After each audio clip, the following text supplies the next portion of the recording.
Hello friends, आप सभी का स्वागत है मेरे इस चैनल पर। आज हम स्ट्रक्चर 6 पढ़ने वाले हैं, लेकिन उससे पहले कुछ और ज़रूरी है जो आपको मैं बताना चाहता हूँ। चलिए कुछ सेंटेंस देखते हैं। सेंटेंस है सही नहीं है। इसमें आपको सब्जेक्ट भरना है। आप क्या क्या सब्जेक्ट भर सकते हैं?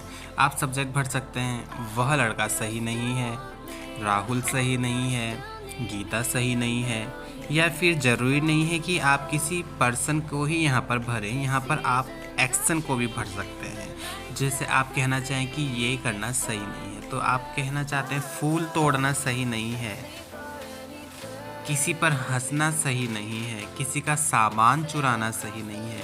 तो ये एक्शन है, लेकिन एक्शन भी सब्जेक्ट की तरह सेंटेंस में यूज किए जाते हैं। तो आज जो हम सेंटेंस सीखने वाले हैं उसमें हम एक्शन को ही सब्जेक्ट की तरह लेने वाले हैं।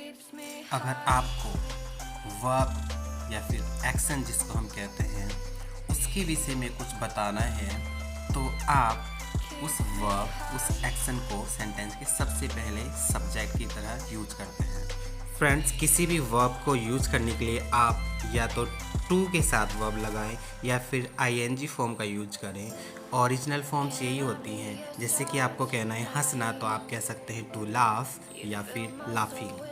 आपको कहना है रोना, तो आप कह सकते हैं टू वीप या फिर टू क्राई या फिर आईएनजी लगाकर वीपिंग, क्राइंग। ये तो अब शुरुआत करते हैं अपने स्ट्रक्चर की। स्ट्रक्चर है करना मना है। फ्रेंड्स, यहाँ पर हम एक्शन की बात करेंगे कि इस तरह का काम करना मना है। फ्रेंड्स, लास्ट स्ट्रक्चर भी हमारा फॉरबिडन पर ही बेस्ड था। तो आप सोच रहे होंगे कि लास्ट वाला जो स्ट्रक्चर हमने सीखा था उसमें भी काम करना कुछ मना था और यहाँ पर भी वही स्ट्रक्चर वापस से आ गया है। ऐसा नहीं है फ्रेंड्स। वहाँ पर हमारे पास सेंटेंसेस कुछ इस तरीके से थे कि हमारे पास सब्जेक्ट था और सब्जेक्ट की हम बात कर रहे थे। जैसे कि हम कह रहे थे राहुल को अचार खाना मना है या फिर कीर्ति को आइसक्रीम खाना मना है। तो वहाँ पर हम बात राहुल या फिर कीर्ति की कर रहे थे। इस तरह से मतलब सब्जेक्ट की बात कर रहे थे कि उसको ऐसा करना मना है। लेकिन जो स्ट्रक्चर हम आज सीख रहे हैं वहाँ पर हम एक्शन की बात कर रहे हैं, एक्शन के बारे में बोल रहे हैं कि ये एक्शन करना मना है। तो यहाँ पर हमारे पास सब्जेक्ट हम वर्ब और या फिर एक्शन को लेकर चल रहे हैं, तो इसलिए यह स्ट्रक्चर लास्ट वाले स्ट्रक्चर से डिफरेंट है। एग्जाम्पल्स, यहाँ बातें करना मना है। बातें करना यहाँ पर हमारा सब्जेक्ट है, तो हम कहेंगे टॉकिंग इज़ फॉरबिडन हियर, या फिर आप कह सकते हैं to talk is forbidden here. And friends, अगर आपके पास कोई सब्जेक्ट नहीं है, जैसे कि यहाँ पर हमारे पास बेसिकली सब्जेक्ट नहीं है, हमने वर्ब को एक्शन को यहाँ पर सब्जेक्ट बनाया है, तो हम इट का यूज भी कर सकते हैं। तो हम कहेंगे it is forbidden to talk here. यहाँ पर फ्रेंड्स आप टॉकिंग के बजाय टू टॉक हियर का ही यूज करें तो ज़्यादा अच्छा है, क्योंकि जो इंग्लिश नेटिव होते हैं वो इसी तरह से सेंटेंस बोलते हैं। तो आप भी कहेंगे it is forbidden to talk here. Friends, मैंने आपको बताया कि आप एक ही सेंटेंस को कितनी तरह से बोल सकते हैं। अगर आप इस तरीके से कंफ्यूज हो रहे हैं तो कोई टेंशन की बात नहीं है। आप इसमें से कोई सा भी एक स्ट्रक्चर याद कर सकते हैं और उसको ईजिली यूज कर सकते हैं। आपको कहना है यहाँ कूड़ा फेंकना मना है, तो आप कहेंगे throwing garbage is forbidden here, या फिर आप कहेंगे to throw garbage is forbidden here, या फिर आप कहेंगे it is forbidden to throw garbage here. फर्श पर थूकना मना है, spitting on the floor is forbidden, या फिर आप कह सकते हैं it is forbidden to spit on the floor. Friends, spit का मतलब होता है थूकना, और यहाँ पर ऑन द फ्लोर हमने इसलिए यूज़ किया है क्योंकि जब हम किसी के ऊपर की बात करते हैं तो ऑन का यूज़ करते हैं। जैसे कि आपको कहना है छत के ऊपर ऑन द टेरेस, टेबल के ऊपर ऑन द टेबल। हॉस्पिटल में शोर करना मना है। शोर करना के लिए जो वर्ड यूज होता है वह है मेकिंग अ नॉइज़ या फिर टू मेक अ नॉइज़। तो यहाँ पर आप सेंटेंस कहेंगे making a noise is forbidden in the hospital, और it is forbidden to make a noise in the hospital. इस घर में चिल्लाना मना था।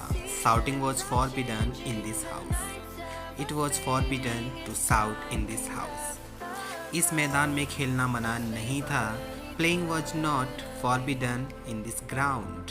It was not forbidden to play in this ground. वहाँ हंसना मना नहीं था.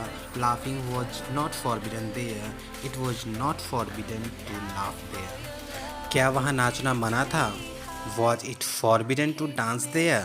फ्रेंड्स, आप इसी तरह का स्ट्रक्चर अगर इंटरोगेटिव सेंटेंस बोलने के लिए यूज़ करेंगे तो बेटर है. क्या यहाँ फूल तोड़ना मना नहीं है? Is it not forbidden to pluck the flower here? Pluck मैंने होता है तोड़ना. यहाँ चिल्लाना क्यों मना है?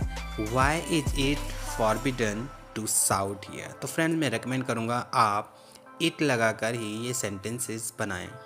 इसके अलावा ये प्रश्न वाले वाक्य यानी कि इंटरोगेटिव सेंटेंसेस कैसे बनाए जाते हैं ये मैंने अपनी पिछली वीडियोज़ में आपको सिखाया है. तो आपने अगर वो वीडियोज़ नहीं देखी हैं तो आप वहाँ जाकर इंटरोगेटिव सेंटेंसेस बनाना सीख सकते हैं. चलिए कुछ और इंटरोगेटिव सेंटेंसेस देख लेते हैं. तुम्हारा वहाँ जाना क्यों मना था? Why were you forbidden to go there?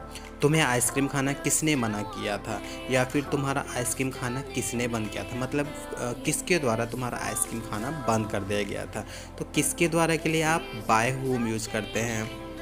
तो यहाँ पर इंग्लिश होगी by whom were you forbidden to eat ice cream या फिर टू हैव आइसक्रीम.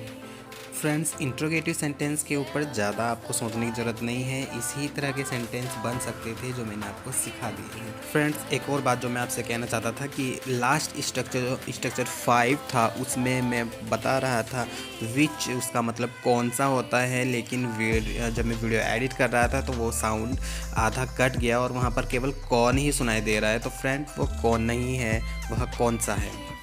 तो अब आप इस स्ट्रक्चर को अपना डेली लाइफ में बोलना शुरू कीजिए. और अब मुझे दीजिए विदा, लेकिन उससे पहले मेरे चैनल को लाइक कर दीजिए, कमेंट मुझे करना मत भूलिएगा और सब्सक्राइब अगर आपने नहीं किया है तो सब्सक्राइब कर दीजिए और बेल आइकन ज़रूर दबा देना जिससे आपको नोटिफिकेशन टाइम पर मिल